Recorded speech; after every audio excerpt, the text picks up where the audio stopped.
Dans les soucis de parler en profondeur du combat de Papa Simon Kimbangu, la commission Papa Simon Kimbangu met à votre disposition l'émission Les combats de Papa Simon Kimbangu pour la prise de conscience africaine. Désormais, sur votre chaîne, la RTK, chaque vendredi à 21h juste, la rediffusion samedi à 7h juste et dimanche à 20h juste. Voilà l'opportunité se présente devant vous. À ne pas rater. Mbote na bino bandeko balandi bisika biso bozwami ya solo totonza mina nsengo pambate bokozalaka toujours fidèle na chaîne na bino la RTK et totombe bino boyei bolamu na émission na bino scoop oyo c'est dans l'état toza toujours ko se pencher na likambo itali bongo combat ya Papa Simon Kimbangu. Alors na émission les kaka ya solo tokolana ba réaction na bino pe toza na bo sepeli mingi pambate toza la rechanger pour na bino. Ya solo na émission ya mokolo mwa lelo toyambi bongo mama Edith Masamba na papa Mutamba pinga mbote na bino. Mbote papa Diego. Bande ko balandi bangonde bazali solo bongo ba membre ya commission le combat de Papa Simon Kimbangu oyo tokosola na bango sur thème oyo lobi bongo est-ce que combat ya Papa Simon Kimbangu lelo ezana impact na monde ya lelo, est-ce que lelo tokoloba combat Papa Simon Kimbangu ezali bongo na impact ndena bango toko solo bongo na bokebi nyonso surtout pe bola na biso na bokebi nyonso. Alors papa Mutamba c'est vrai ndenge to lobi thème na biso mokolo lelo, je pense qu'avant même to banda déjà tozai ko na avant émission tozai ko échanger ko zai ko tansa na mama kamebele, vous étiez trop approfondi na makambo ya combat Papa Simon Kimbangu longo na mama Edith. C'est vrai que papa Mutamba, c'est vrai que est-ce qu'on peut dire aujourd'hui l'histoire de Papa Simon Kimbangu, les combats de Papa Simon Kimbangu, tout a commencé le 6 avril 1921. Oui, combat de Papa Simon Kimbangu est bandaki officiellement le 6 avril 1921. Là, c'est officiellement. Mais avant même le 6 avril 1921, Papa Simon Kimbangu azalaki ko agir, azalaki ko sala. Azalaki ko sala, azalaki pe ko teya ba contemporain na ye. Ndenge ya kozalela na foyer d'ailleurs ko bosa na te azalaki catéchiste. Papa Simon Kimbangu azalaki catéchiste na mission BEMS na ba Congo kuna. Donc tokoloba ke abandaki musala na ye banda kala mbotama na ye kaka kokola na ye azalaki déjà ko teya. Alors ce qui peut toquer même musika même avant son existence physique. Ningi tolandaka na histoire et Papa Simon Kimbangu azala kusala musala na ye. Mais lelo na kanisi tokolobela aspect wana penza te madame tolobela plus oyo batu bazali komona o batu bazali koyeba batu bazo vivre. Voilà, ndenge lobi Papa Mutamba, c'est vrai, il y a une question à lui entrer, il y a mais quand même éclaircir bandeko parce que à chaque émission, il y a de nouveaux téléspectateurs. Alors c'est vrai, maman dit Masamba, Papa Mutamba Lobi, le combat a commencé officiellement le 6 avril 1921. Où est-ce qu'il ponctue bon na guérison miraculeuse ya maman Kiantondo. Mais il y a quelque chose où il kundoli vraiment thème na biso, il y a le tant que le combat de Papa Simon Kimbangu impact na yango par rapport au monde actuel aujourd'hui. Qu'est-ce qui a été dit normalement en Bantansanda le samedi 10 septembre 1921. Papa Diego, en fait, pour commencer par résumer ou synthétiser, comme si le président de la République était inspiré. Les combats de Papa Simon Kimbangu impactent l'objectif d'Angwezali, la conscience africaine d'abord. Parce que Papa Simon Kimbangu, son message s'adressait d'abord des Balobaka, d'abord aux Noirs et aux autres, à l'humanité en général. Donc, la circonscription qui est en haut bien, et comme qui dirait, et après ça qui est c'est qui est spécifique. Hein? Et yango moni sikoyo batu mwindu s'approprier nango comme si ces combats-là ils avaient kaya bango parce que se retrouve qui vraiment na ba problème na pas fini. Parce que peut-être que par rapport il y a champ et à communication na ye azaki en face na bango. Parce que quand il parlait, il était en face d'eux. C'est ça yango nde pe na lina loba parce que Mbangu azali congolais, azam Congo et na bomoto na ye donc aza Congo aza congolais abotami na Congo central donc na ba Congo et na secteur intimanti en face na ye azaki na ba ninga na ye wana bazaki na bango na ba logique culturelle moko en tant qu'humain mais leadership na ye et monaki musika koleka Congo central le papa Simon Kimbangu a se penché qui na problème ya ba Congo te lokola abako a se penché qui na ba Congo hein lokola hein pour comprendre un peu mais il a influencé même la politique so moni abako et telemaki parce que les Bakongo de ce temps-là s'inspira qui na message à Kimbangu bazaki na un leader oya telemaki babi yekuta telemaki apparemment atanga qui n'était ba classe amila et biso to chance au kende boy ko zonga boy est-ce que ya lobaki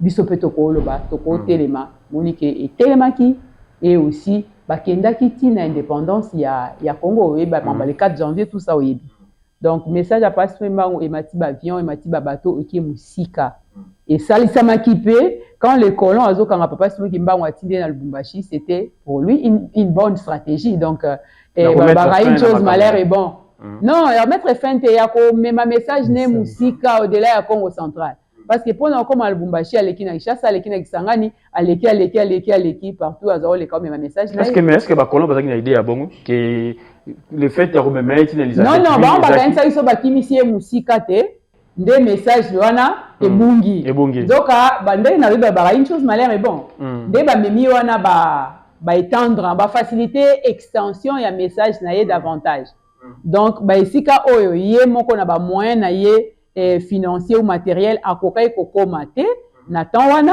siko c'est plus encore plus facile hein mais akomi pona a communiquer na ba contemporain aibisa bango que boza batu mundele fois kende il devait croire en vous donc tomi kakolate bisope tokoki tosala bilanga tosala makamuna bisope nzambe pe edi bisope tomi yeba tomi ndima vous voyez un peu siko déjà tango et atteindre ba point surtout ya RDC na partie ya bateau na partie ya roleka c'était déjà bon et Tibake na prison Lubumbashi et pour lui c'était encore bien pour enraciner message na yepé na côté wana pour que partant de Lubumbashi et côté Zambie et côté Afrique du Sud et côté facilement ceux qui na Congo central et côté Angola et côté donc cette stratégie là était bonne le message on a sur tobito ça la synthèse na lobby c'est la conscience tout simplement africaine mutu mwindo amindima amitambusa et azwa pe pouvoir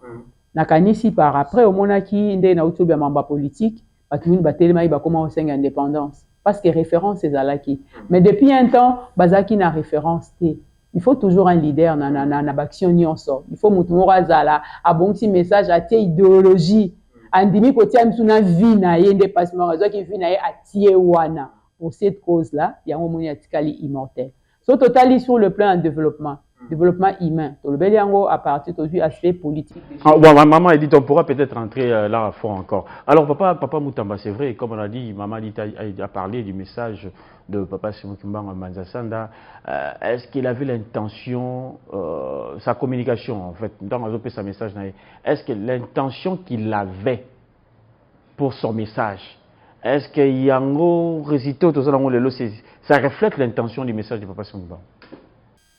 Oui, message à Papa Simon Kimbangu, toko loba ke na moi na lelo par rapport na ndenge monde za kotambola, toko loba ke oui et non. Pourquoi oui? Oui et non. Oui parce que d'une part, Mutumundu en particulier à prendre conscience, à prendre conscience de ce temps-là, parce que azago moment na loko mutumoko sans valeur. Comme Mutumoko Nzamba kela yete. Mais il faut se rendre à l'évidence que oui, Nzamba yebi pengai. Parce que Nzamba a le miracle à travers et kela moizali lokolangai Mutumundu. Donc c'est que Nzambe a yebi biso donc toko mi pesa Nzambe. Batu ba mi pesi na osambe. Ba mi pesi makasi na osambe. Orumona tant que papa Simon Kimbangu bandaki musala. C'est ce qui a fait d'ailleurs que c'est que les colons, quand ma compagnie a déjà fait Kangamati, Batunion, Bazaki, n'a pas ça qu'à battre le Komona, mobikisi na bango ya bato mingi oyo nzambe atindeli bango. Donc à partir de ce moment-là, prise de conscience est pas bien, non? Donc c'est que tozali batu toko kosala pe ya ebele. Malgré ba brimer papa Simon Kimbangu, ba kangi to accueilli, mais batu batikale kaka na likia wana ete toko se retrouver kaka. C'est-à-dire à Bandi Moussane le 6 avril, le 6 juin ba kangami Akimi nami. Il y a une tentative, il y a une tentation pour Kangaye raté. C'est ça. Arrestation à Kimi, il a fait 3 mois, je crois. 3 mois, oui. Après, donc ça fait au moins 5 mois, nous pouvons dire. Oui. Donc 2 mois, ils ont été librement, mais 3 mois, ils ont été en clandestinité. C'est ça.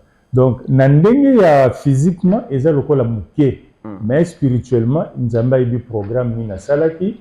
Spirituellement, nous avons eu tango zaki mouké. Parce que c'était quelque chose, nous avons eu Nina Salaki.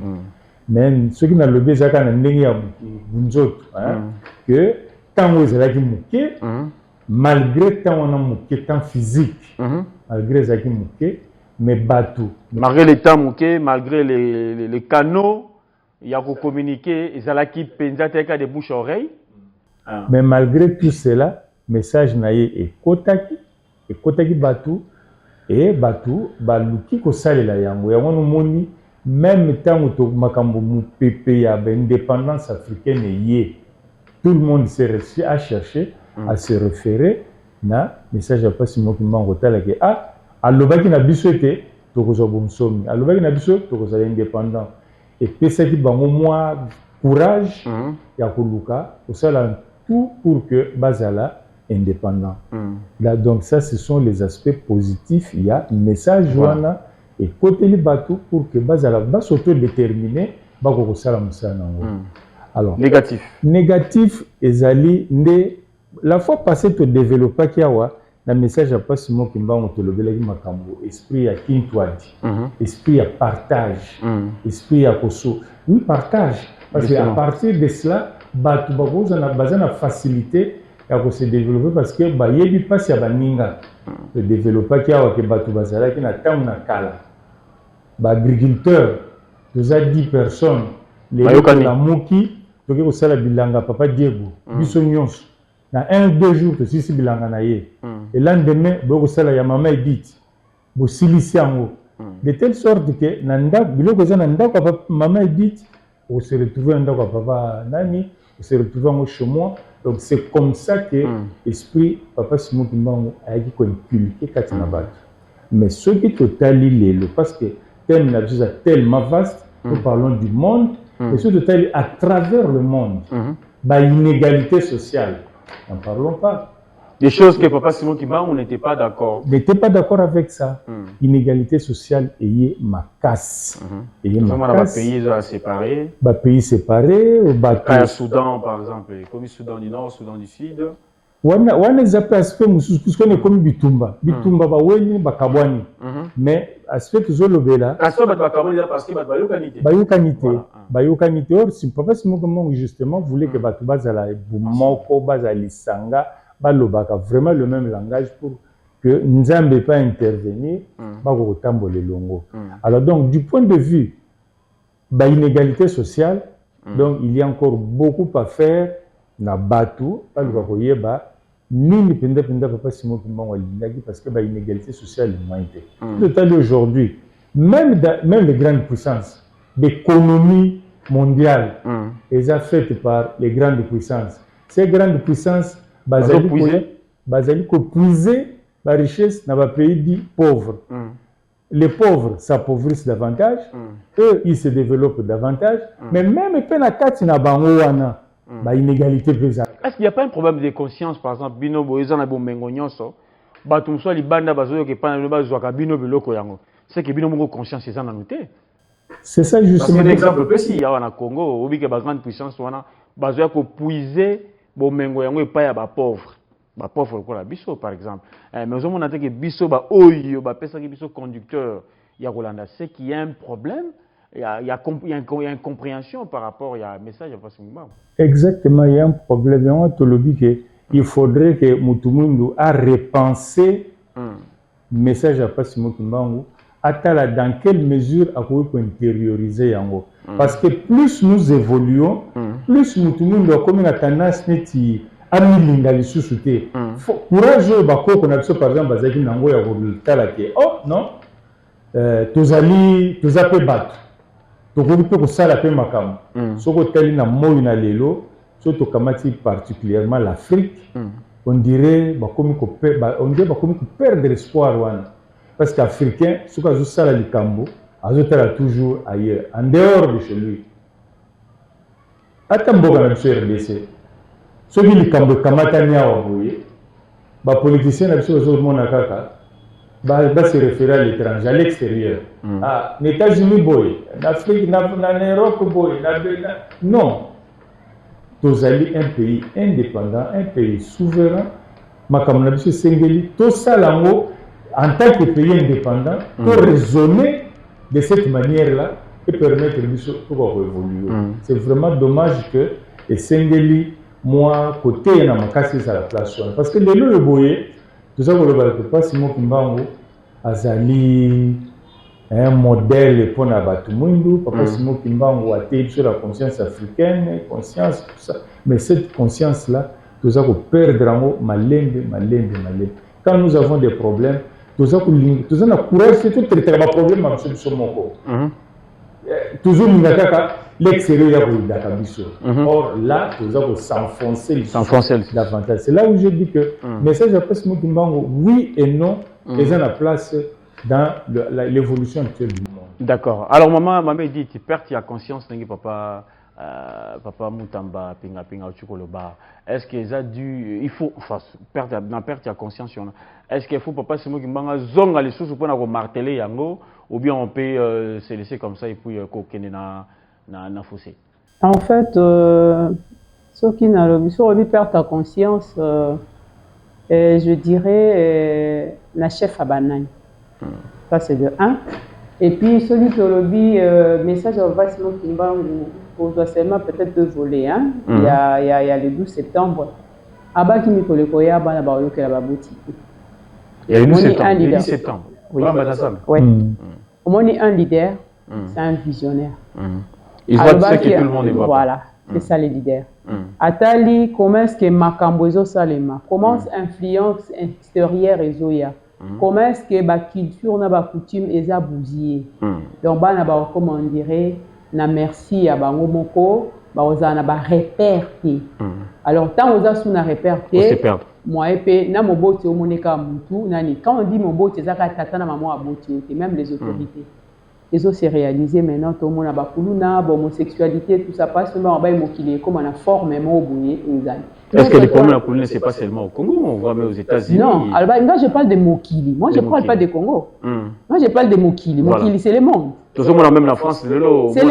Moi je parle de Mokili. Je ne parle pas de Congo. Les messages passent qui manquent non, non. Même si tu as en face, parce que c'est ça le coin où il était. Mais si tu as profondeur, il y a un message au Tiangoana et Kei. Donc, il y a ce qui est en Congolais. Je l'avais dit au départ. Parce que Bato Azaki n'a pas seulement Aza Congolais, mais Congo, il y a Congo central, à Botamiwa. Donc, les messages, ça c'est le point. Là où le message a commencé, le colon a facilité, Tacha Tamboussi, na RDC Mobimba, les messages continuent à Centrafrique. Là maintenant, message en wiki. Alors, les colons, il a dit ça. Mais aussi là, comment aussi là, on a détaillé un message, je sais pas, c'est pas vraiment. Mais Nasuka espoir et Zalaki que il y aura un temps où tout ça prendra fin, où tout le monde y est commis Pumba. Mais ce que éveil et zalité, moi je suis pas tellement totalement d'accord. Je dis pas que nous sommes d'accord, mais totalement. Éveil à conscience, vous voulez dire? Non, éveil à conscience, oui, parce que le développement c'est un processus. Le développement c'est un processus. Na awa, par rapport à la pauvreté, par rapport à la contrainte, où toujours mona, toujours vivre, bah tu vas perdre éveil, oui, va perdre éveil, va perdre la repère. Moniso qui mutu aligné kozala à défendre cause moko boye bien.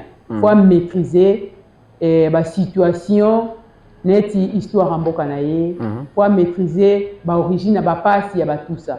Tout ça là maintenant c'est là où maintenant on a biaisé ça. Dans ba classe autant que ça doit histoire ba mboka ba paya. On dit par exemple être un cucute Francfort voilà par exemple na bo inde autant ba komba ba tako c'est la ba marketing. Non mais je dis bana luka ba yebi mingi ba yebi mboka na biso par exemple. Moi je me rappelle. Oui. Na 5e année des humanités, la Révolution française, je crois 2 trimestres. Autant que la Révolution française, Napoléon, Jean Bonaparte et tout ça. Vous y êtes, ni des lois, ni des points, ni des cocos, ni de tout ça. Balongoli Batou, na culture, na bango. École, c'est une bonne chose. Mais ayez pour ma culture, na biso, ba na biso ba français té. Parce que bon, à mon avis, ni soin. Bati minowa ba paya tout ça là. Mais ce qui est dans le pays Misika, le quoi en États-Unis, afro-américain, babanda bakenda, bana bango bakoko na bango batikela bango ba message, bakoma, bazalaka na recherche ya origine, bakomi ko lakisa bana bakikongo, bakomi lakisa bana ba mnoko mboka parce que bayebi ke toza ba américain te mais un jour tokozonga rapé pa na biso. Voilà. Donc le message est pas seulement bakekuta na kuna ou azali na lubumbashi ou azali na baso compléter le message voilà. Et puis les blancs avaient bien fait azui ba message ba blo pas seulement à kena ngo poto azui ayibi ba blo na biso akena ngo poto. C'était justement pour conserver ça. Parce que biso so ezali mtonga to lambela ngo na conscience ozui o buki ngo koni tala nzala lambela. Mais un jour maintenant le quoi to yebi place ezali. On va réclamer ça pour que on a misé na biso comme on a misé ezali. Ezaki pour aussi protéger ezali et puis processus musu pe l'embarras. Ni nyango l'embarati. Et l'embarras. Après génération au moins ni l'autre qui na ba temps moko. Ba toi quand peut-être internet tout ceci non. Papa Diego non et ça autant tu as une disquette. Et peut-être si tu te rappelles hein. Quand informatique est bini disquette.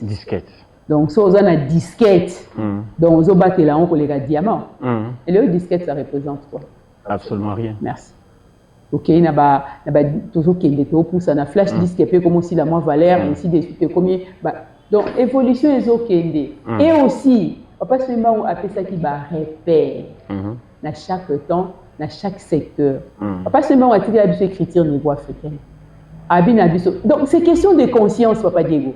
Abinabiso na c'est dit écriture oyo pour développer la science, pour développer la savant ba. Qu'est-ce que nous attendons pour développer ça? Biso ba toto yoka ki message. Biso ba congolais, biso ba africain, biso ba noir otoka ki message. Il a mis à notre disposition écriture négro-africaine. Papa Simon il m'a article biso ba tintane.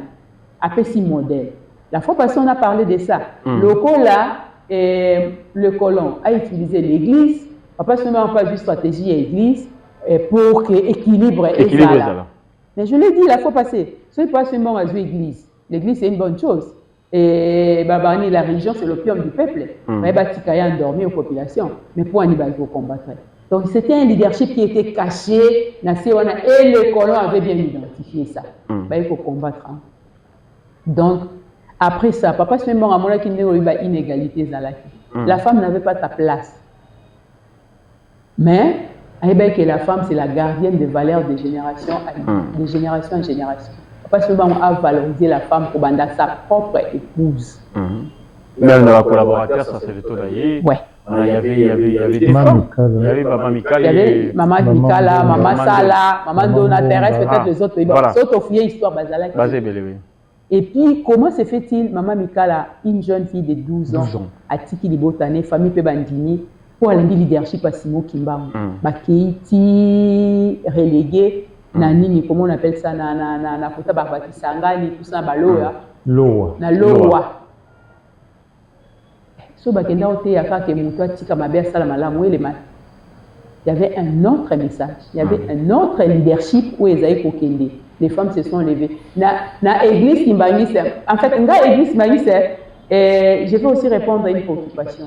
Ce qui peut être un message à pas seulement vous a bien percuté, parce que nous voyons ça dans la forme de la religion.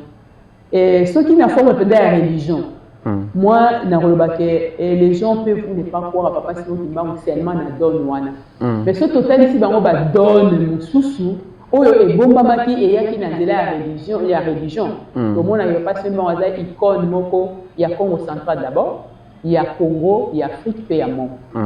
Tu faut topé sa message wana. On appelle ça exemple de la bien écriture négo-africain. On appelle ça exemple de la femme de la, il y a place de la femme dans la société.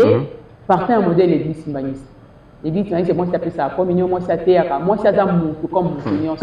Déséquilibre, un des bobis qui va pas seulement aligner des équilibres, exacté. Et oh non, maman, ça la raboita zone ça t'était. La femme a respecté, la femme a la responsabilité. Il y a où épée ça va. Mais si quoi au total nakati ya ba mabota ou bien nakati ya société, tant va bien se faire conscience. Tout soit ba modèle. De là, je suis fière et au mona maman azotambusa Congo comme premier ministre, maman Judith. C'est au total dans le pays mususu ba. Mais où est pour que tous depuis bon on a vu papa, je parle de la conscience. Non, non, conscience. Et Fati Azali champion, il y a combat, il n'y a pas seulement qui banque la conscience. Il court déjà. Non, là, déjà, le président de la République est le champion de la masculinité positive. Il voit les choses, n'a mis au passement à Monakia. Parce qu'il dit que la femme, c'est la femme qui donne la vie. Il dit que Mounio Sada Moana ya maman. Mounio Soto a l'éducation, il y a maman. Surtout valoriser maman, tu as développement parce que maman Zana Oyo Ayoka qui n'a l'ito ya Nzambe Tata Zaki. Donc, on a une parenthèse. Mais maintenant, qu'est-ce que ça induit? Nakati ya développement. Équilibre nakati ya foyer et puis nakati ya société. Parce que la femme se sent valorisée et se sent acceptée. Contrairement à la place moussous. Là, c'est déjà volé mon très capital mounene. Au moment que femme qui m'a dit ça créer entreprise naé, à cause sa parti politique naé, à cause ça là. Mais monsieur les autres ça là, ils ont le col na moi silence pourquoi? La logique au monde des autres kendele, dans la logique oh ya combat papa cinéma. Ces combats là continuent. Donc nous devons toujours nous lever.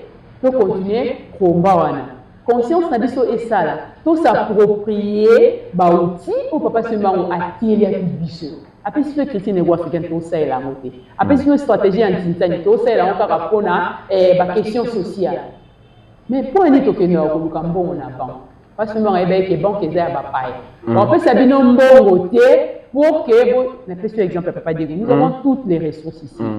Entreprise a minene o ezamba na otanga ba komba bamboka batute o ezamba bamboka songolo pakala marché na bango eza awo soki na kati pena na loi ya commerce o ba na loi ya concurrence soki ata na ba intention te c'est toi qui peux faciliter ton concurrent tu sais pas c'est les marchés à concurrence non les marchés de la concurrence on les touche pour que yo soit espace de vie, espace il y a rentabilité. Là, il y a la logique dans le monde du commerce. Donc, il y a une intention. L'intention avait écho à la oui, na développement en entier. Il y a que biso, 30 secondes, maman. Oui, s'auto développer, on a biso to somba subilamba et ou ta poto to somba te ou ta chine to somba te poto sala. Baji koton ba to ba olia. To zo mona tota. To tindi ba na ba ke sa classe, to tindi ba sala droit, to tindi ba sala géologie ba osalate pétrochimie ba osalate bilanga agronomie ba osalate ba science oyo ils ont fait sa vie pour te biso to simba to tia mais ça après to se développer surtout simbia monte surtout linka ko ba français parce que on va me retika la moko mu Congo teni sa mu no soit teni sa mu no mais so biso bi ke ba na biso bi français et bi lingala kututé si ko développer quoi ndeni conscience c'est quoi ndeni ko ba na ba comme conscience peut-être ba na biso solo nous avons un leader nabiso. Donc on même notre ancêtre, notre leader. Alors baki nabiso, ce qui que nous surtout abay nabiso se prendre en charge abay nabiso n'attendez pas qu'on fasse pour vous. Ce que vous pouvez faire vous-même. Surtout ça dit bongo, ndeto sanini pour se développer. Mais là c'est le message du président Kennedy qui l'a dit. Ne cherchez pas ce que États-Unis ne pas nabino. Mais il y a pour les États-Unis. Bon, là, c'est Kennedy, mais on a pas souvent n'attendez pas, on est un message individuel. Avant qu'il y ait n'attendez pas qu'on fasse pour vous, c'est que vous pouvez faire vous-même. Donc, on ne peut pas dire que la tête pour l'IA.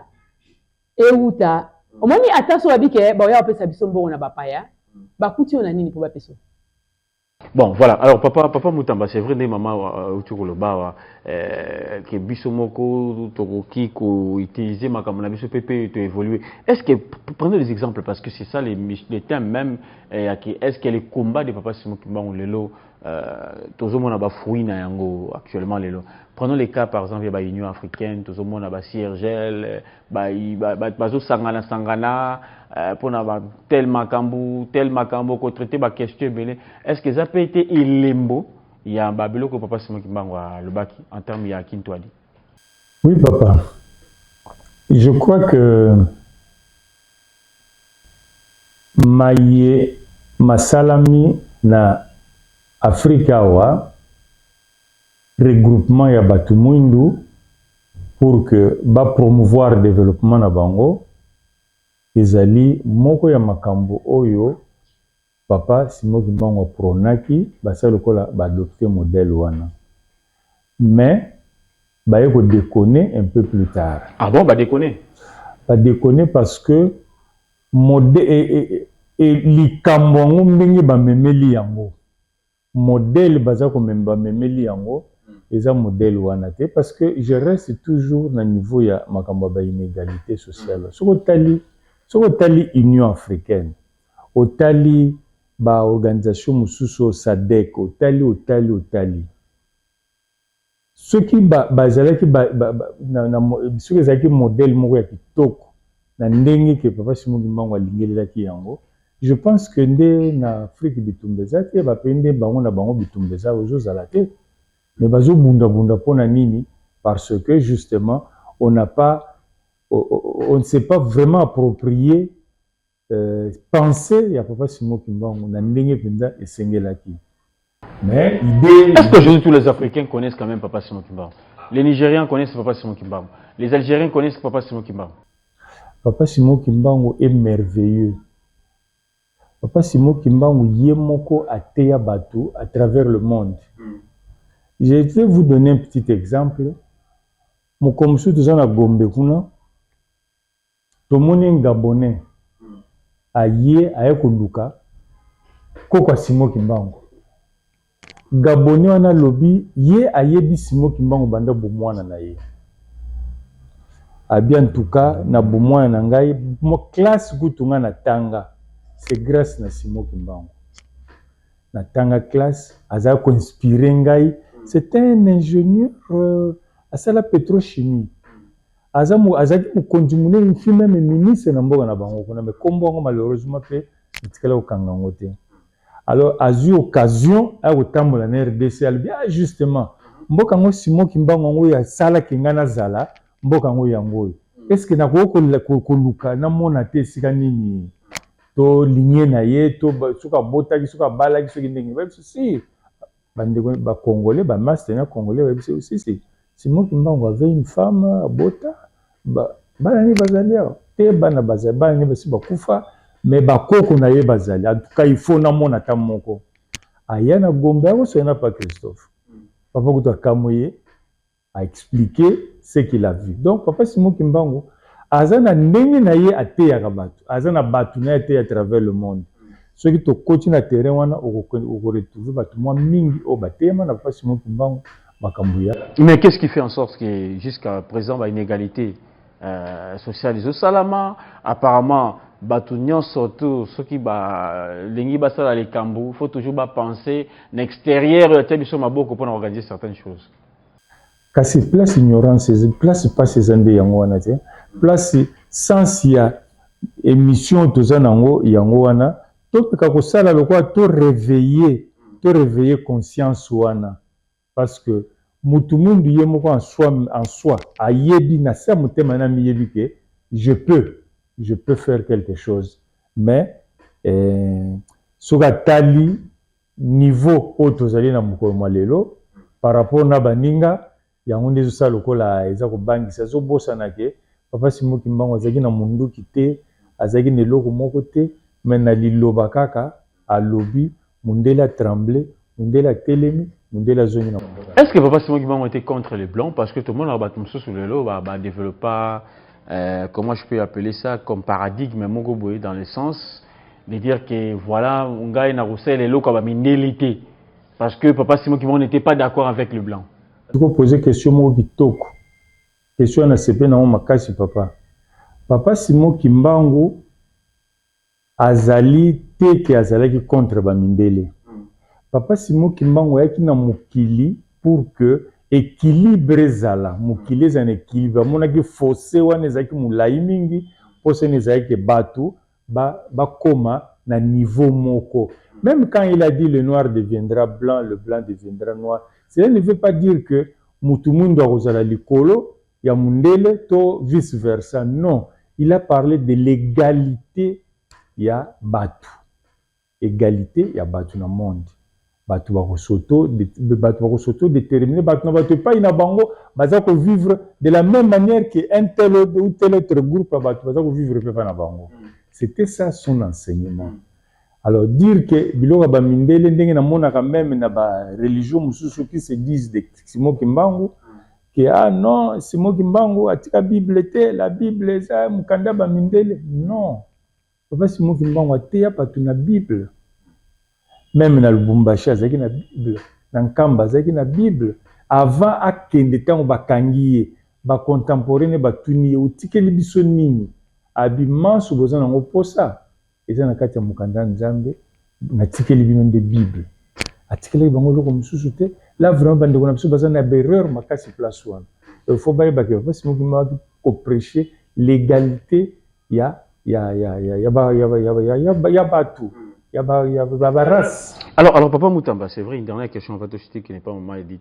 Mais comment, dès que nous analysons ça, il y a un moment que Papa Simon Kimbangu appelle ça un message qui toko ko tombo la batu. Surtout dans le domaine, le secteur à développement. Mais batu yango ba vandisa mina bisika, ba wolo zali, bisika richesse zali ebele, mais jusqu'à présent, bazo na bango ba diamant, bazo beta na bango comme bill. En fait, dans le sens de dire que apparemment bazo kokate ko se développer. On analyse yango comment? Oui. Question wana, eza question aussi très très importante. Je pense que Papa Diengine a fait sa réponse à la question à plusieurs reprises. Papa Diengine donc mwana suka ya Papa Simon Kimbangu apesa eyano na eloko wana. Alobi ke biso vie des ali. Kuta apesa exemple alobi me muto ke na poto ke atangi alobi français, yekoli français, yekoli subi science nini, mais soko talié vide moko ezali. Ce vide-là, c'est quoi? C'est la liaison spirituelle. Ya mutu mwinyu. Liaison na yena nzambo ya ye. Liaison neza ko manquer. Pour développer biloko mususu, des sciences occultes. Oyo nzambe azanango d'accord te. Yango mutezo sala que vraiment nous avons des difficultés. Nous avons des difficultés. Donc mutu mwinyu, il faut à se repenser. Atala bukoko na ye, atala bunzambe na ye, atala nzambo ya ye, azwa liaison wana na nzambe na ye. Asa l'effort pour établir cette liaison là. Ya ngunde ko permettre ye pour que akoka se développer. Parce que là, nzambe moko bande ko communiquer ce qu'il doit faire. Mais imaginez maintenant, je ne sais pas si je peux donner un exemple, cet exemple là. Ngana yo tozali na rivalité. Yo maître na yo yeyo. Ngai pe maître na ngai c'est toujours Mama Edith. Mais biso tozana mukili mususu. Mama Edith azape na mukili mususu. Ceux qui tozana ba rivalité tosani, to ne pas maître na biso akatela biso likambwana. Yo ye pa na ye, nga na ye pa na ye. Mais maître puisque aza mutu moko ya mukili mususu. Akotala na kati ya rivalité nga no tozana ngo. Intérêt ya mboka na yezani. Voilà, c'est là où se trouve tout le problème. Difficulté na biso makasi za place one. Et sengeli ba mikonzi na biso ba comprendre tous les responsables de l'Afrique hein, ba mikonzi nyonso Afrique. Et sengeli ba pénétrer réalité wana. To embrasser trop makambo oyo ya libanda oyo ekatela biso liaison wana na nzambe na biso. Imaginez Nathan on a kala, avant même que Papa Simon Kimbangu physiquement aya, batu bakoko na biso, bazaki na liaison na Papa Simon Kimbangu. Otanga na histoire que muto akufeli mwana, abobsali morne, azuye atie likolo ya ndako bandi kobele Kimbangu lamusa mwana oyo, Kimbangu lamusa mwana, et mwana azongi en vie. Pona nini cette liaison là, liaison les a le soutien. Alors Mamé, dites, pensez-vous vraiment aujourd'hui que le combat de Papa Simon Kimbangu est impacté les lots? Oui, le combat de Papa Simon Kimbangu est en train d'impacter. Et Papa Simon Kimbangu a fait son temps. Il a lancé un message fort. Et comme je l'ai dit aujourd'hui, ce qui reste, c'est la conscience. Nagopé, c'est exemple. Avant l'arrivée de l'homme blanc, n'est-ce pas que l'homme noir tombait malade aussi? Bien sûr. Il s'est guérissé comment? Dans la plante. Connaissance soit nazaki nango. Ba connaissance soit nezali bien zate. Ezali. Mais ce qui nous taboui ko salela yango. Est-ce que vous pouvez savoir dans Non. Ça, ce n'est qu'un domaine. Et ça, c'est ce qu'on a divers domaines. Nous, tout le monde, nous faisons la complexité. Science, ils ont fait ça, il y a bien. On a tout validé, la connaissance, au business social, aux ânes. Et non qu'on a tout rejeté. Tu sais, papa dit que la nature a toujours horreur du vide. Surtout le plan, sauf nulle part. La nature a toujours horreur du vide. Ce qui s'est biso, oui, l'homme blanc, oui, la colonisation, oui, nous sommes d'accord, nous ne sommes pas d'accord avec ça. Mais finalement, il y a ceux qui nous ont précédés, qui ont combattu, et puis aujourd'hui, indépendance. Indépendance, on a fait appel à la mentale. Est-ce que les blancs nous obligent de vivre comme lui? Est-ce que les blancs nous obligent de rejeter valeur je pense d'une façon stratégique, oui. Mais d'une façon obligatoire, non. Néanmoins, pour peut-être chiter, les combats de Papa Simon Kimbangu et Zanaba Ninebele. Aujourd'hui, on a essayé de parler sur le plan de développement. Donc, Papa Simon Kimbangu a mené un message. Il y a conscience africaine. Il a combattu pour la conscience africaine. Il nous a laissé des outils. Oui, pour aider Bisso, pour continuer à combattre. Comme quoi, par exemple? L'écriture négro-africaine, Ezali, les modèles Kintoadi, les modèles Tintani, le message, l'homme noir deviendra blanc. Ça, c'est un message politique. Quand on voit que l'homme noir deviendra blanc, l'homme blanc deviendra noir. Donc, il y a beaucoup comme continent, beaucoup de tamboussia. Toi aussi, tu peux dicter des théories. Mais pour nous, tout ce que nous disons là, c'est théorie qui nous empêche d'écrire. Papa Simon Kimbangu, tout traduire en anglais, en allemand, pour que le message parte à travers le monde, qui nous empêche de faire ça. Mais tout ça, un livre autocommis et makambu musu soupé. Papa Simon Kimbangu, c'est ça la bilanga potolia. Si on saute ça la bilanga té, tout ça la kaka ba plate bande à 2 mètres. Après, on lit ça. Merci. Merci. Aba ina biso to ça bilanga parce que tu laisses mokili. Est-ce que tu laisses mokili tant toi-même tu en as pas? C'est l'exportation. Surtout que la terre est tellement. Alors vous allez manger, vous allez exporter. A pesibiso, nzambe po ebaki ke nzambe a pesibiso mai ebele, a pesibiso mabele ebele, a pesibiso ba minéré ebele, a pesibiso ba kitoko, a pesibiso mibali ya makasi. Donc, allez, ce que na koti ata na secteur à religion te. A pesibiso ba ngelu ba pesibiso ba nzembo, a pesibiso ba pasteur ba ote par-ci par-là. Même ba na mike, l'inspiration ezelo ko lukate na ba africain. Apesibiso la solidarité africaine. Ça veut dire quoi? On doit pas profiter. En Afrique, on dit toujours partout en Afrique. S'il y en a pour un, il y en a pour deux. Donc, au coup, qui n'est pas Diego, au coup, il y a Zolia, au bandi Olia. Ça veut dire quoi? Ceux qui ont Zolia, au bandi Olia. Bon, ils ont eu un auto, ebanité Olia, ça numéro, pour tout ça, cop, moroboé, tout ça, bilanga, ensemble. C'est la conscience. Lèvons-nous, prenons conscience. Que nous avons eu un leader qui a amené un message fort qui va nous développer. Le développement dépend de nous-mêmes. Si on se développe, tout ça va makasa wana, oba lumba lumba, tout ça on kisi ozo soigner et on soigner maladie oyoyo mokide o ke la passe. Tant on ko soigner, mokide ko ko luka lumba lumba. So to sisi lumba lumba to zuma tembele. To zui langage et chacun dans son secteur. Mon son secteur n'est à identifier. Quelle est la valeur à promouvoir? Tenant compte, il y a message, il y a papa. C'est ça la conscience. La conscience, c'est ça que tu le bakaka, passons à l'acte, passons aux actions. On a ça la bilanga. so na osala hectare moko na benga na kosala 10 hectares na benga baninga tosanga tosala 100 hectares tokona kaka biloko ebele te tosala ka 100 hectares ya paipai 100 hectares ya maracuja 100 hectares ya loso topanzana te so tosali yango déjà tokoma référence ya loso et puis nayebi sur la nature est toujours horaire du vide hein. Et vous avez déjà fait référence à l'os à Bumba par exemple. Oui, mais tosuki nango wapi. Tosuki nango wapi. Totia ona mabanga. Ole baninga ba otia ka l'os wa pamba. Biso otia l'os na mabanga. Ma desu totia na bangenza. Donc sikoyo, ça veut dire que na mutu na biso mo ngenze tikali. Na mutu na biso mo libanga petikali. To banda olongola mutu ya libanga c'est que inconscience, to prendre conscience que to ba ta valeur. To ko lia biloko propre, to ko vanda ndako propre, to ko pe ko vivre bien. Ndenge mutunion surtout. Alors papa Mutamba poto chité panayo les combats de papa Simon Kimbangu par rapport à l'actualité aujourd'hui, l'état actuel, est-ce que les gens sont toujours dans l'incompréhension ou bien déjà moi Mike Bandi il y a compréhension?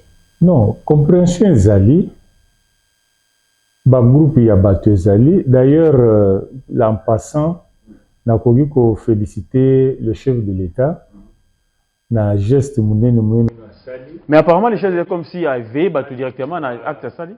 Voilà. Le président de la République Félix il a fait sa part hein. Et aza lokola veilleur moko mususu pe ya conscience ya mutu mundu pour se rendre compte que en tout cas il y a quelque chose de place autour de to landela. Les lots bazana un avion comme Kombo Simon Kimbangu. Soka atterrir na Hong Kong.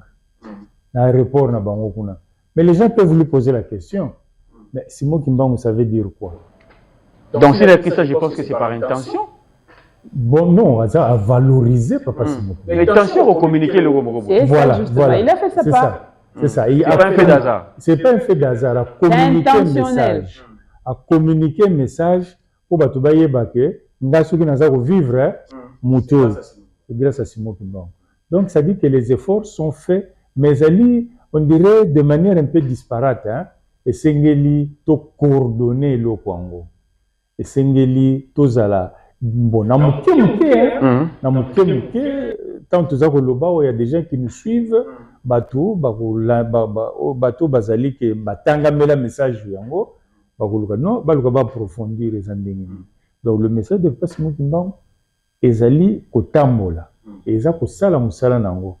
Na ne komi penza au point T. Là-dessus, na ko bakisa sous moi élément moko. Rapidement parce que tu communes. Oui, papa Nangai. Le gouvernement congolais et sengaki que l'enseignement ya Papa Simon Kimbangu est côté na système éducatif congolais. C'est d'ailleurs le but, il y a commission autosali oyo ba papa basali. Ba papa va créer une commission pour que tout peut sa matière au esengeli na ce département qui peut servir sur une direction appropriée, direction des programmes scolaires pour que les étudiants dans quelle mesure ils intégrer le programme ba matière ya Papa Simon Kimbangu na système scolaire pour que écoute dans le système éducatif parce qu'après tout il y a une question posée il faut bayeba il faut bayekola batu baza ko yekola likambo maman lobi makambo ya Napoléon Bonaparte Napoléon. Qu'est-ce que Napoléon va leur apporter dans leur vie? Absolument rien. Au lieu que Bayekola Papa Simon Kimbangu. Bayekoli bande école primaire, maternelle, primaire, secondaire, université, ça va leur permettre génération jusqu'à jeunesse sika pour il y a quoi arriver même il y a pour concrétiser l'idéologie voilà. Donc c'est un travail de longue haleine. Voilà, merci beaucoup Papa Mutamba Pinga, merci. Et maman Edith Massamba pour l'émission je pense que Eza Soukate to continuer kaka dans l'idée il y a qu'à éclairer surtout bazan nombre sur le message il y a Papa Simon Kimbangu. Voilà bandeko balandi to komi na suka émission na bino bolandi émission na boke binyonso toza toujours qu'on s'est penché na likambo etali combat Papa Simon Kimbangu. C'est vrai que c'est le combat est vraiment vaste. Voilà pour cette série émission pour que Boko Kara Bongo Kolanda à chaque épisode Nini Tokolobela c'est du Kametali Papa Simon Kimbangu. Bon continuez toujours Kolanda émission Oyo et Nambala Sima de Toko Zonga les Soussou pour que tout le monde éclaire les Soussou. Merci et bonne journée Sikabozali. Dans les soucis de parler en profondeur du combat de Papa Simon Kimbangu, la commission Papa Simon Kimbangu met à votre disposition l'émission Les combats de Papa Simon Kimbangu pour la prise de conscience africaine. Désormais, sur votre chaîne, la RTK, chaque vendredi à 21h juste, la rediffusion samedi à 7h juste et dimanche à 20h juste. Voilà l'opportunité se présente devant vous. À ne pas rater.